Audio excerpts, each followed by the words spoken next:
날씨가 추워지고 있지만 하나님의 말씀을 통하여 예수님을 만나기 위하여 오신 여러분들의 삶 가운데 발걸음 위에 하나님의 축복이 함께하기를 간절히 바랍니다.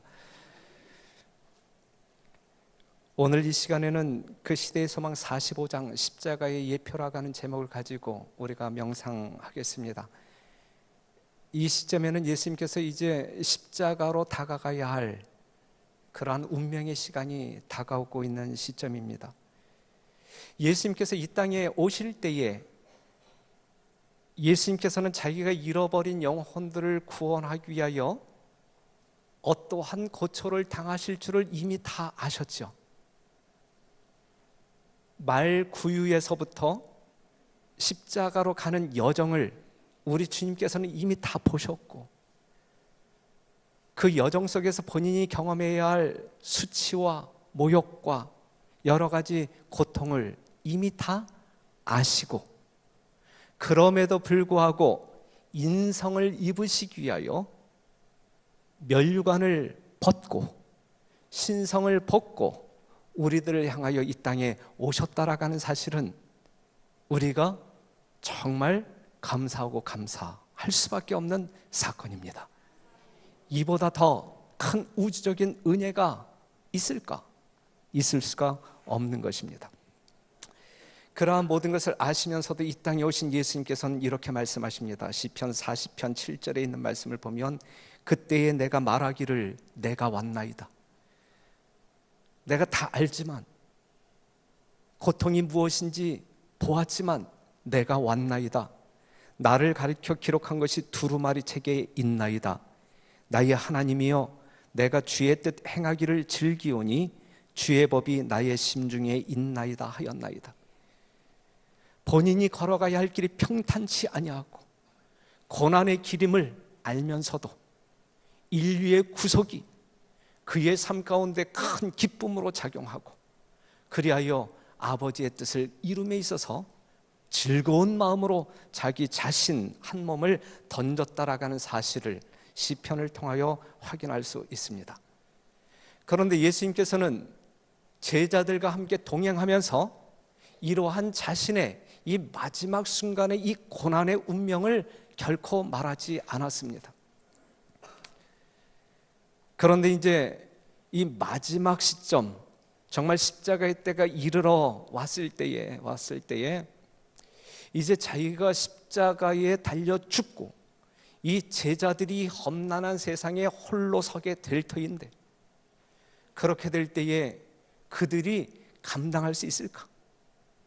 감당토록 하기 위하여 예수님께서는 이제 그들을 준비시키기 위하여 자기의 마지막 고난의 삶을 그들에게 공개하기로 작정합니다.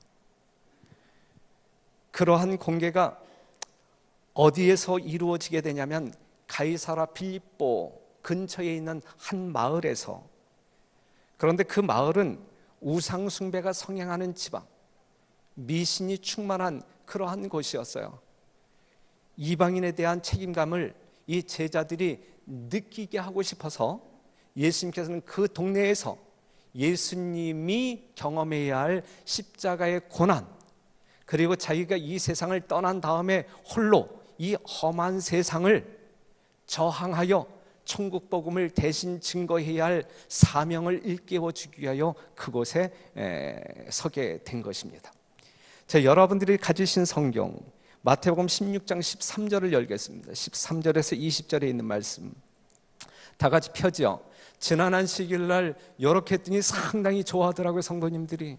야, 우리에게도 성경을 펼 수 있는 기회를 주시다니 이게 얼마만이냐. 그래서 이 설교 끝난 다음에 나아가면서 목사님, 이 성경을 찾게 해주셔서 얼마나 좋은지 신앙이 푹 자라나는 느낌이다, 이렇게 고백하고 나가는 분들이 있어서 성경 한번 펴보시죠. 여러분들이 신앙이 자라는 소리를 한번 들어봅시다. 마태복음 16장 13절. 일단 그 성경을 지금 펴놓으시고 보면, 예수께서 가이사랴 빌립보 지방에 이르러 제자들에게 물어 가라사대 사람들이 인자를 누구라 하느냐. 가로되 더러는 침례 요한, 더러는 엘리야, 어떤 이는 예레미야나 선지자 중에 하나라 하니이다. 가라사대 너희는 나를 누구라 하느냐. 시몬 베드로가 대답하여 가로되 주는 그리스도시요 살아계신 하나님의 아들이시니이다. 예수님께서는 자기가 받아야 할 그 고난을 제자들에게 말씀하시기 전에 제자들의 신앙 고백을 끄집어냅니다. 그 제자들이 지금 어떠한 마음 자세, 어떠한 신앙 상태인지 그 신앙을 끄집어내. 그런데 이제 예수님께서 그들의 어떤 그 신앙 고백을 듣기 위하여 질문을 던지기 전에 예수님께서 하신 일이 무엇이냐면 그는 먼저 홀로 떠나가셔서 그들이 자기의 말씀을 받아들일 마음의 준비를 할 수 있도록 기도하셨다 그랬어요. 이건 예수님의 매일의 생애였어요.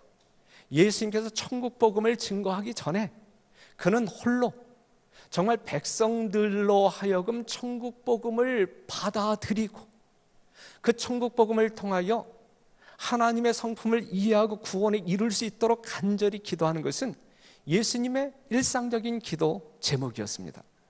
그런데 이제 마지막 순간 예수님의 마지막 이 고난을 이 제자들에게 이야기하기 위해서 정말 그들이 충격으로 그들의 마음을 정리할 것이 아니라 온전한 이해를 통하여 그들의 삶이 하늘로 이어지도록 하기 위하여 간절한 마음으로 기도합니다. 먼저 홀로 떠나가셔서 그들이 자기의 말씀을 받아들일 마지막 예수님의 어떤 그 삶을 받아들일 마음의 준비를 할 수 있도록 기도하셨다 그랬어요. 예수님의 삶의 모든 중심은 바로 우리가 있다라는 사실을 확인할 수 있는 것입니다. 그래서 기도처에서 돌아오신 후에 제자들에게 먼저 자신들이 가지고 있는 신앙을 고백할 수 있는 기회를 주십니다.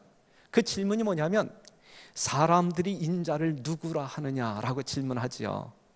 그랬을 때에 뭐라고 대답하냐면 사람들이 말하는데요, 침례 요한, 더러는 엘리야, 어떤 이는 예레미야나 선지자 중에 하나라고 말합니다.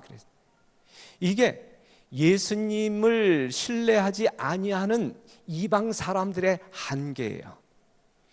예수님에 대한 이해가 어디까지에 머물고 있냐면 선지자 중에 하나, 하나님의 아들, 구세주, 여기까지는 미치지 못하고 그냥 선지자 중에 하나, 거기에 미치는, 거기에 머무는 것입니다.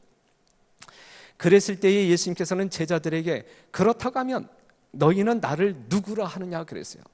그랬을 때에 베드로가 주는 그리스도시요 살아계신 하나님의 아들이시니이다 라고 답변하지요. 이것은 베드로가 한 답변이지만 여러분들의 답변이기도 하죠. 이것은 베드로의 대답이지만 그 당시 예수님 옆에 있었던 12 제자들의 대답을 그냥 본인이 대표성 있게 말한 것입니다. 이것이 오늘 여러분들의 대답이어야 되는 거예요. 이렇게 대답하는 거와 선지자로 알고 있는 거와는 엄청난 차이가 있는 거예요. 세상 사람들이 나를 누구라 하느냐, 선지자 중에 하나요. 거기에 구원이 있어요, 없어요? 거기엔 구원이 없는 거예요. 거기엔 구원이 없는 거예요. 너는 나를 누구라 하느냐, 살아계신 그리스도시요. 여기에는 뭐가 있는 거예요? 구원이 있는 거예요. 영원한 생명이 있는 거예요. 그렇기 때문에 여러분, 다른 사람들이 예수님에 대하여 뭐라고 말하느냐, 이건 중요해요, 중요하지 않아요? 중요하지 않아요. 그들이 선지자라고 말하는지 구주라고 말하는지 그것은 중요하지 않아요. 너희는 나를 누구라 하느냐 이거죠. 나에게 있어서 예수님이 누구냐, 이것이 나의 운명을 결정짓는 거예요. 다른 사람이 예수님을 뭐라 이야기한다 할지라도 그건 나의 운명과 아무런 상관이 없어요. 우리의 운명과 상관이 있는 것은 나는 예수님을 뭐라고 생각하느냐, 누구라고 생각하느냐, 이게 중요한 것이죠. 거기에 대한 대답은 분명 주는 그리스도시요 살아계신 하나님의 아들이시니이다 라고 답변할 수 있을 때 바로 그곳에 영생이 선언되어질 수 있는 것입니다. 이것이 베드로의 신앙 고백이고 그 당시 예수님의 제자들의 신앙 고백이었지만 오늘 우리들의 분명한 신앙 고백이어야 합니다. 이러한 고백이 있게 되기를 간절히 바랍니다. 그런데 믿음의 큰 시련에 부딪히기 전인 이날에, 바로 이날에 성령께서 능력으로 그들에게 임하였다. 잠시 동안 저희의 눈은 보이는 것에서 떠나서 보이지 않는 것을 보게 되었다. 인성의 모습을 하신 이면에서 그들은 하나님의 아들의 영광을 식별하였다 그랬어요. 그들은 지금 누구를 보고 있냐면 인성을 쓰신 예수님을 보고 있는 거예요. 지금까지 그들은 인간 예수님을 보아왔던 거예요.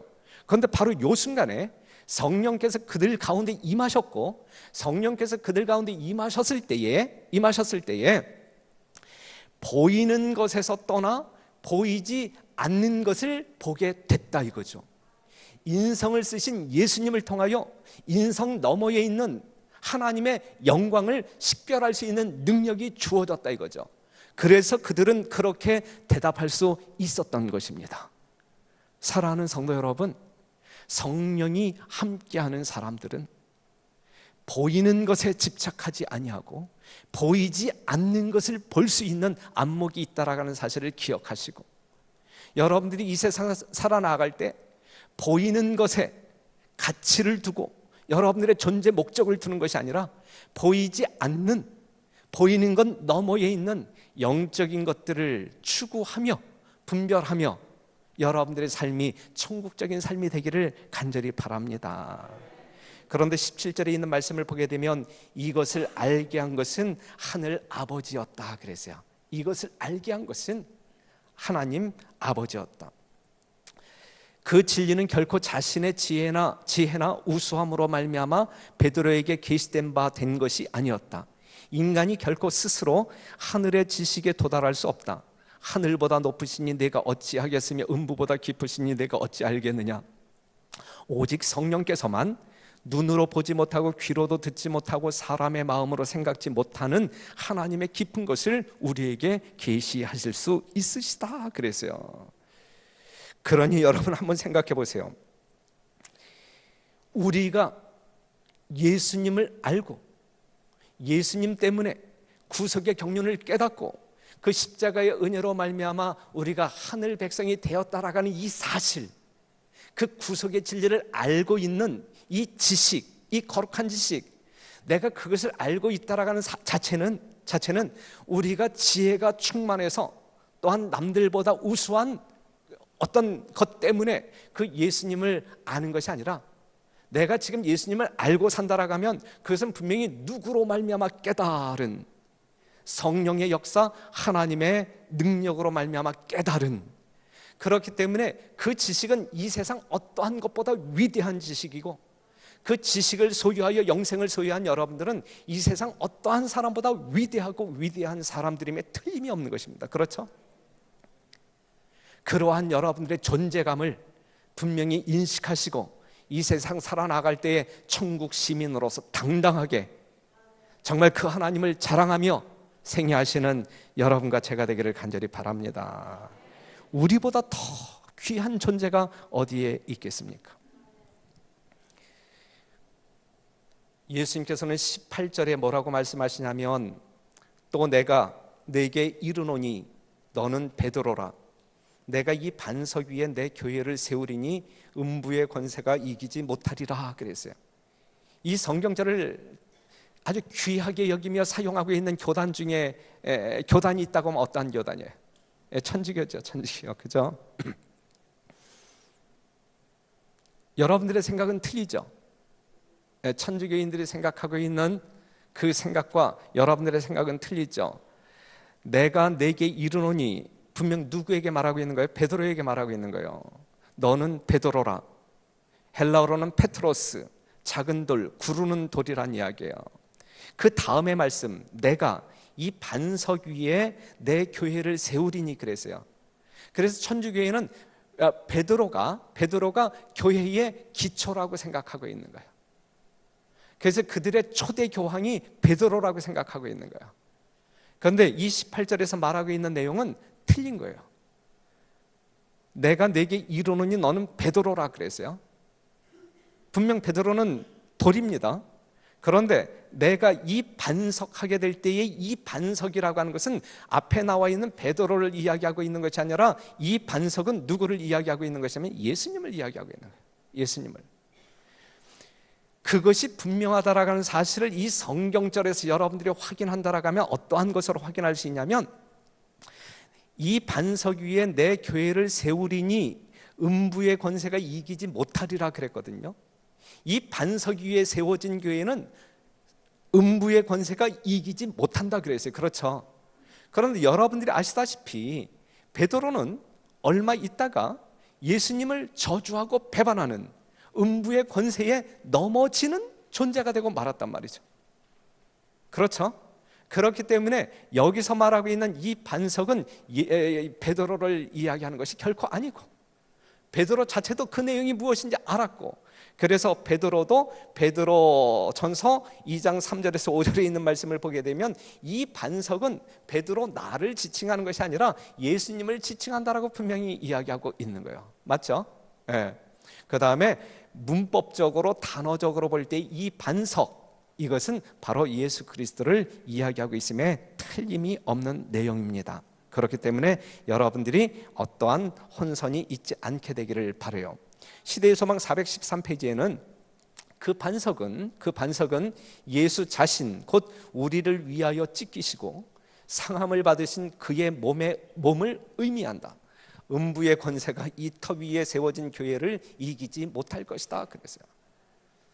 사랑하는 성도 여러분, 그렇기 때문에 우리 별내교회라고 하는 이 교회가 음부의 권세가 침노하지 못할 정말 승리하는 교회가 되기 위해서는 우리는 누구 위에 이 교회를 세워 나가야 하냐면, 십자가에 우리의 구원을 위하여 찢기신 예수 그리스도 위에 세워질 때에 이것이 진리교회이고, 그 다음에 이 교회는 넘어지지 않는 교회이고, 이 교회를 통하여 구원의 복음이 선포되어질 수 있는 자격을 소유할 수 있다라고 하는 사실이죠. 사랑하는 성도 여러분, 여러분들이라고 하는 교회, 개개인의 교회, 여러분들의 신앙이 바로 이 반석 위에 세워지게 되기를 간절히 바랍니다. 어떠한 반석이요? 여러분들을 위하여 찢겨진, 정말 찢겨진 흘리신 보혈 예수 그리스도 위에 여러분들의 신앙이, 또한 우리 별내교회의 믿음의 기둥이 세워짐으로 말미암아 정말 분노한 용의 모습으로 우리를 덮치기 위하여 달려드는 사단일지라도 능히 견뎌낼 수 있는 능력 있는 별내교회가 되기를 간절히 바랍니다. 우리는 분명 그러한 교회 성도들입니다. 19절에 있는 말씀 봐봐요. 여러분들이 펴놓으신 성경책 19절, 그 다음에 예수님께서 뭐라고 말씀하셨냐면, 다 같이 시작. 내가 천국 열쇠를 내게 주리니 내가 땅에서 무엇이든지 매면 하늘에서도 매일 것이요 내가 땅에서 무엇이든지 풀면 하늘에서도 풀리리라 그랬어요. 이 말씀은 무슨 말씀이에요? 내가 누구에게? 베드로에게 천국 열쇠를 내게 주리니 내가 땅에서 무엇이든지 매면 하늘에서도 매일 것이요 내가 땅에서 무엇이든지 풀면 하늘에서도 풀리리라 그랬어요. 우리 교회의 모습이어야 돼요. 우리는 뭘 소유한 사람들? 천국 열쇠를 소유한 사람들이어야 돼요. 그래서 우리는 하늘 문을 닫고 열 수 있는 그러한 능력의 사람들이 되어야 하는 것입니다. 그렇죠? 예. 우리가 기도할 때에 하늘이 진동할 수 있는 그러한 사람들이 되어야 하는 것입니다. 베드로가 믿음의 기초가 되는 진리를 깨달았기 때문에 예수님께서는 현재를 포함해서 장차 있게 될 모든 성도들의 대표자로서 베드로를 칭찬하고, 그러면서 천국 열쇠를 베드로 자신에게 맡긴 것이 아니라 베드로와 똑같이 믿음을 고백하는 사람들에게 천국 열쇠를 주신다라고 허락하고 있는 것이거든요. 여러분들은 천국 열쇠를 소유한 사람들이죠. 분명 정말 여러분들은 천국 열쇠를 소유한 사람들이죠. 여기서 말하고 있는 천국 열쇠는 무엇일까? 천국 열쇠가 뭡니까? 천국 열쇠는 곧 그리스도의 말씀이다 그랬어요. 천국 열쇠는 곧 그리스도의 말씀이다. 이 말씀은 하늘을 열고 닫는 능력을 가지고 있다. 그 말씀은 사람들이 간합되느냐 혹은 거절당하느냐를 결정짓는 조건들을 선언하고 있다. 그러므로 하나님의 말씀을 전파하는 자들의 사업은 생명에 이르게 하는 향기가 되거나 그렇지 않으면 사망에 이르는 냄새가 되거나 한다. 그들의 사업은 영원한 결과가 달려있는 사명이다 그랬어요. 하나님의 말씀 여하에 따라서 우리의 생명이 좌우되는 것이기 때문에 결국은 하나님의 말씀이 천국의 열쇠이다 라고 시대의 소망은 언급하고 있는 것입니다. 천국의 열쇠, 하나님의 거룩한 진리, 진리에 대한 깨달음, 진리에 대한 믿음, 이것이 하늘을 열 수 있는 천국 열쇠임을 기억하시고 이 말씀을 소유한, 말씀과 더불어 생애하는, 말씀이 여러분들의 삶이 되는 그러한 생애를 사시게 되기를 바랍니다. 교회는 사람에 의존하거나 사람에 의하여 지배를 받아서는 안 된다. 여러분들은 사람을 의존하거나 사람의 지배를 받아서는 안 된다. 사람은 다 시험을 당하고 자칫하면 실수하기 쉽다. 우리는 유한한 존재에게 지도를 위촉할 수 없다. 믿음의 반석은 교회에 계신 그리스도의 살아계신 임재이다. 가장 연약한 자도 그것을 의지할 수 있으며 자신을 가장 강하다고 생각하는 자들이라도 그리스도를 그들의 능력으로 삼지 않는 한 가장 약한 자임이 드러날 것이다 그랬어요. 예수님 여하에 따라서 가장 강한 자로 살 수 있고 가장 연약한 자로 살 수 있음을 기억하시고 여러분들의 영적인 삶은 가장 강한 그러한 삶이 되기를 간절히 바랍니다. 예수님께서는 초창기 예수님의 제자들과 더불어 생애할 때에 예수님이 그리스도이다라는 사실을 드러내지 않았습니다. 예수님께서는 제자들이 이제 이 메시아를 고백한 그 상황 가운데서도 20절을 보게 되면 내가 그리스도임을 너희에게 알게 한 것이 하나님이다.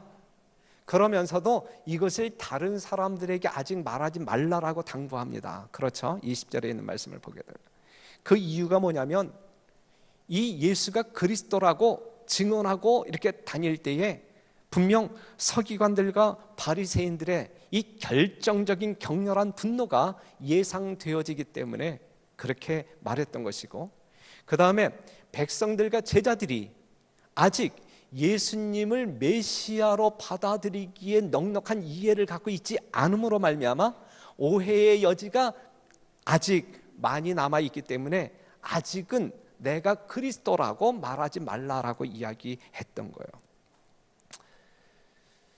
하지만 예수님은 자신이 참 메시아이심에 대하여 성경적으로 제자들에게 계속적으로 이제 가르치는 일은 계속 하셨습니다. 그러한 가르침을 받는 중에도 예수님이 염려했던 것처럼 제자들은 여전히 예수님이 이 세상의 임금으로 우리들을 통치하실 것이다라고 생각하는 오해를 여전히 가지고 있었어요. 그렇기 때문에 예수님은 그렇게 말씀하신 것입니다. 그래서 예수님의 십자가 고난에 대해서는 꿈에도 이 제자들은 생각지 않았어요. 지금 이 시간까지만 되어도. 그런데 이제 예수님께서는 때가 이르렀을 때에 자기를 그리스도라고 인정하는 그 신앙을 고백한 그 믿음의 백성들에게 드디어 십자가의 고난에 대해서 설명하기 시작합니다. 21절에 있는 말씀 보죠. 21절 성경 16장 21절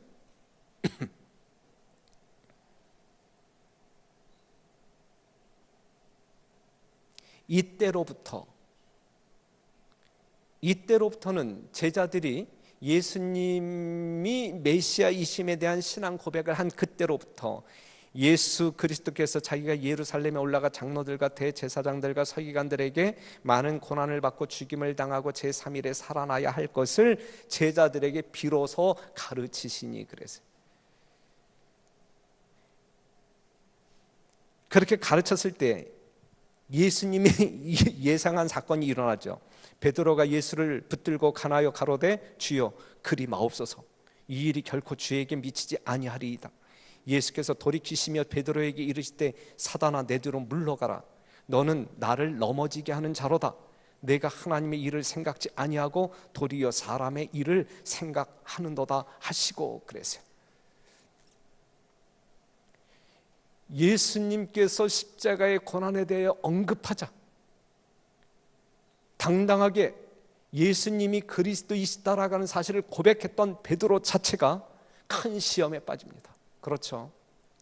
예수님이 우려하고 염려했던 사건이 일어나는 거예요. 그래서 예수님의 책망을 받죠.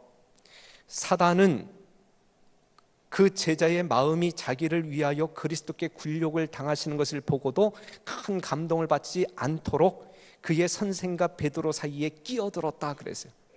이 말씀을 보게 되면 예수님께서 십자가에 대하여 설명하셨을 때 그 제자들에게 나타나야 할 마땅한 반응은 우리를 위하여 죽으시는 하나님의 그 크신 은혜와 사랑을 감각하고 큰 감동을 받아야 마땅하다라고 하는 말씀이거든요. 그런데 그러한 감동을 전혀 받지 아니하고 그것을 이제 말리는 역할을 하잖아요. 그것은 누가 끼어들었기 때문에 그러냐면 사단이 끼어들었기 때문에. 사단이 그리스도의 말씀은 베드로에게 하신 것이 아니요 베드로를 구주로부터 분리시키려고 힘쓰는 사단에게 하신 것이다. 사단아 내 뒤로 물러가라. 나와 나의 실수하는 종 사이에 더 이상 개입하지 말라. 내가 베드로와 직접으로 면대하여 나의 사랑의 오묘를 그에게 드러낼 수 있게 하라. 이렇게 말씀하고 있는 것이거든요. 사랑하는 성도 여러분, 여러분들이 성경 역사를 통하여 성경 기록을 통하여 가장 크게 감동을 받아야 할 부분이 있다고 하면 십자가의 장면이에요. 여러분들을 위하여 기꺼이 목숨을 던져버리시는 이 하나님의 무한한 사랑을 직면할 때 여러분들은 감동뿐만 아니라 정말 눈물 흘리는 그러한 진정한 뉘우침이 있어야 마땅할 것입니다. 이것보다 더 큰 우주적 사건은 없는 것이고 이보다 더 적나라하게 그리스도의 사랑을 우리에게 감각하게 만드는 사건은 없는 거예요. 오늘 이러한 사실을 통하여 여러분들이 정말 찢겨진 갈라진 예수님의 심장을 들여다볼 수 있는 좋은 저녁이 되기를 간절히 바랍니다.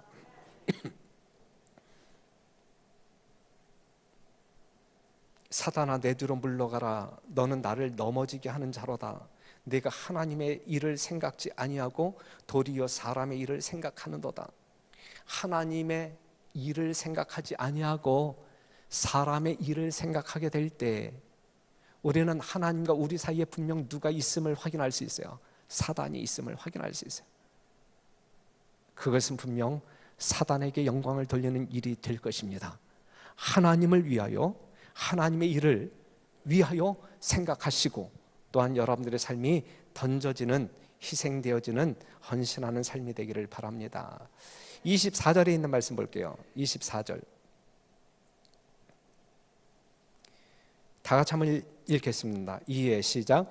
이에 예수께서 제자들에게 이르시되 아무든지 나를 따라오려거든 자기를 부인하고 자기 십자가를 지고 나를 쫓을 것이니라 그랬어요. 예수님을 따르는 예수님의 제자들은 당연히 무엇을 지어야 자기 십자가.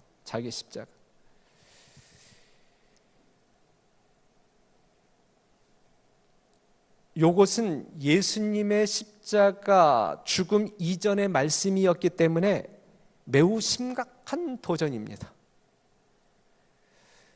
그래서 시대의 소망에는 이러한 말씀입니다. 제자들에게 있어서 그 말씀은 희미하게 밖에는 이해되지 않았지만 가장 치욕적인 수욕, 곧 그리스도를 위하여 죽기까지 그들이 복종해야 할 것을 지적하신 것이었다 그랬어요. 지금 이 순간에 이 말씀을 제자들은 온전하게 깨닫지는 못했지만 우리 예수님께서 분명하게 요구하고 있는 것은 가장 치욕적인 수욕, 곧 그리스도를 위하여 죽기까지 우리는 복종해야 할 것이다. 그러니까 예수 그리스도를 위하여 믿음을 지키는 일에 있어서 우리는 이 땅에서 어떠한 수욕을, 치욕을 당한다 할지라도 우리의 믿음을 지키는 것이 우리들에게 주어진 사명이다. 이것이 예수님을 따르는 사람들이 가야 할 길이다라는 사실이죠. 그렇죠? 우리는 현재도 그렇고 미래도 그렇고 예수님을 따라가는 십자가의 고난의 길이 늘 앞에 있는 사람들, 그렇기 때문에 하나님의 말씀과 예수의 증거로 말미암아 목배임을 당한 그러한 어떤 그 사람들의 순교자적인 믿음을 갖고 있지 않다라고 하면, 그것이 물론 하나님을 사랑하는 그 사랑으로 말미암아 모든 것이 다 삼키어져야 할 내용이지만, 우리가 그러한 사랑을 지금 품고 사는 사람들이기 때문에 그러한 고난이 우리 앞에 있다 할지라도 결코 두렵지 않지만, 일단 그러한 믿음이 우리에게 있을 때에 우리는 분명 승리자가 될 것이다라고 하는 사실이죠. 그래서 예수님께서는 여러분들에게 누구든지 아무든지 나를 따라오려거든 자기를 부인하고 자기 십자가를 지고 나를 쫓을 것이라 그랬거든요. 이것이 제자도의 첫걸음이거든요. 예수님을 따르는 제자도의 첫걸음이거든요. 그렇기 때문에 여러분, 자아를 부인하는 우리들이 되어야 할 거예요. 그렇죠? 아무리 내가 여기서 말하고 있는 것처럼 치욕적인 수욕을 당한다 할지라도 예수님의 사랑과 성품을 드러내는 기회라고 하면 그것을 포기하지 않냐고 감당해낼 수 있는 그러한 선한 믿음들이 있어야 할 것입니다. 성도 여러분, 우리 별내교회는 자아가 살아서 꿈틀거리는 것이 아니라 내 안에 살고 있는 예수 그리스도가 살아서 꿈틀거리는 교회. 그래서 정말 인간적인 어떠한 치욕이 우리에게 주어진다 할지라도 하나님의 영광을 드러내기 위하여 꿋꿋하게 견디어 승리하는 여러분과 제가 되기를 간절히 바랍니다. 그리스도께서 위하여 돌아가신 사람들을 사랑하는 것은 곧 자기를 위하여 자기를 십자가에 못 박는 것을 의미한다. 그래서 하나님의 자녀가 된 자는 자신을 세상을 구하기 위하여 내려진 사슬의 한 고리로서 잃은 자를 찾아 구원하기 위하여 그리스도와 함께 행군하면서 자비의 경륜에 그리스도와 하나 된 자로 여길 것이다. 그리스도께서 위하여 돌아가신 사람들을 사랑하는 것, 여러분들을 미워하는 사람이든 자관 영혼들을 구원하기 위하여 사랑하는 그것이 십자가를 지는 것이다 라고 하는 사실이죠. 다른 사람들을 구원하기 위하여 사랑하는 것, 그것이 십자가를 지는 것이다. 네. 그러한 우리들이 되어야 되겠죠. 네, 정말 여하튼 하나님의 교회는 처음부터 끝까지 사랑입니다. 사랑. 25절에 있는 말씀 보겠습니다. 25절, 누구든지 제 목숨을 구원코자 하면 잃을 것이요 누구든지 나를 위하여 제 목숨을 잃으면 찾으리라. 사람이 만일 온 천하를 얻고도 제 목숨을 잃으면 무엇이 유익하리요? 사람이 무엇을 주고 목숨을 바꾸겠느냐. 여기 있는 분들 중에 목숨이 가장 소중하기 때문에 이 자리에 있는 거예요. 안개와 같은 이 세상의 목숨이 아니라 우리 주님께서 원래 우리에게 주신 영원한 생명, 그것보다 더 중요한 것이 없기 때문에 우리는 추위를 무릅쓰고 2000여 시간에 이전에 나온 것이잖아요. 그런데 그러한 목숨은 이 땅에 있는 자기의 목숨을 구원코자 하는 사람들은 잃을 것이고 그것을 포기하는 사람들에게 주어질 것이다 라고 말씀하고 있어요. 그렇다고 하면 이 말씀을 시대의 소망에선 어떻게 이야기하고 있냐면 이기심은 곧 죽음이다 그랬어요. 이기심은 곧 죽음이다. 그 다음 말씀을 보면 신체의 어떤 기관도 그 활동을 그 자체에게만 한정시킨다면 살 수 없을 것이다. 생명의 원동력을 손과 머리에 공급하지 못하는 심장은 그 능력을 속히 잃어버릴 것이다. 우리의 삶에 필요한 피처럼 그리스도의 사랑도 그의 신비한 신체의 각 부분을 통하여 발산된다. 우리는 여러 지체 가운데 하나이니 주기를 거절하는 사람은 멸망할 것이다 그랬어요. 여기서 예를 들었잖아요. 심장이 피를 손과 발에게 나누어 주지 아니한다라고 하면 그 심장 자체도 죽어버릴 것이다 라고 이야기하고 있는 것이거든요. 우리는 다 유기적인 그러한 어떤 그 관계 속에 살아가고 있는 사람들이기 때문에 내가 가지고 있는 어떠한 것을 다른 사람들에게 나누어 주기를 거절하게 될 때 내가 망가진다는 이야기. 그래서 이기심은 곧 죽음이다라고 이야기하고 있는 것이거든요. 나를 위하여 살지 말고 남을 위하여 살라라고 하는 것이 성경의 가르침 아니겠습니까? 이것이 예수님의 십자가를 통하여 우리에게 보여주신 진정한 사랑의 교훈 아니겠습니까? 그렇죠? 그러한 여러분 되시기를 간절히 바랍니다. 27절에 있는 말씀 보면 27절 인자가 아버지의 영광으로 그 천사들과 함께 오리니 그때에 각 사람의 행한 대로 갚으리라 그랬어요. 여러분 예수님이 이 땅에 오실 때 말이죠, 여러분들에게 뭔가 갚음이 있을 것인데 어떻게 갚으시냐면 각 사람의 행한 대로 갚으리라. 우리가 그리스도를 대하는 정신과 태도가 지금 어떠한 모양인지 모르지만 우리 하나님께서 우리에게 되돌려주는 것은 그러한 모습으로 되돌려준다. 여러분들이 우리 주님을 부분적으로 사랑한다라고 하면 우리 예수님께서도 여러분들에게 같은 여러분들이 각 사람의 행한 대로 갚아주리라 그랬잖아요. 네. 우리가 다른 사람을 대하는 모습으로 우리를 대해 줄 거예요. 내가 다른 사람을 미워한다라고 하면 우리 예수님 분명 행한 대로 갚아주시는 분이기 때문에 미워하실 것이고, 그렇죠? 네. 이 말씀이 그 말씀이거든요. 이것이 장차 우리가 받아야 할 대우이다 그랬어요. 그러니 오늘 우리가 어떠한 모습으로 살아야 할 것이냐 이거예요. 주님 오실 때 우리는 예수님께로부터 무언가 받아야 할 사람들인데 예수님께서는 각 사람의 행한 대로 갚으리라 그랬는데, 그렇다고 하면 그러한 어떤 그 하나님께로부터 그러한 것을 받기 위하여 오늘 나는 어떠한 모습으로 살아야 할 것이 매우 중요한 거예요. 대접을 받고자 하는 대로 대접하라. 남을 비판하는 사람들은 분명히 예수님께 비판을 받을 것이고, 그러한 모습으로 마지막이 정리가 될 것입니다. 28절에 있는 말씀 보면 진실로 너희에게 이르노니 여기 섰는 사람 중에 죽기 전에 인자가 그 왕권을 가지고 오는 것을 볼 자들도 있느니라 그랬어요. 이 말씀을 하시고 마태복음 17장 1절에서 8절에 있는 말씀, 엿새 후에 예수님이 변화산에 올라가서 이제 예수님이 어떤 그 재림의 광경을 축약한 모습을 보여주잖아요. 그리고 그 뒤에 예수님의 제자들은 예수님의 오심을 친히 본 자라고 그들은 증언하잖아요. 그 내용을 이야기하고 있는 것이거든요. 하지만 28절에 있는 말씀을 우리가 볼 때에 인자가 그 왕권을 가지고 온 것을 볼 자들도 있느니라 그랬는데, 사랑하는 성도 여러분, 오늘 이 순간, 이 시간 여러분들의 눈에는 예수님이 보여야 마땅하고, 그렇죠? 예수님 오실 때에 그 영광스러운 모습이 여러분들이 기쁨 중에 환영하는 가운데 그 예수님 맞이해야 할 것이고, 그러한 여러분과 제가 되기를 간절히 바랍니다.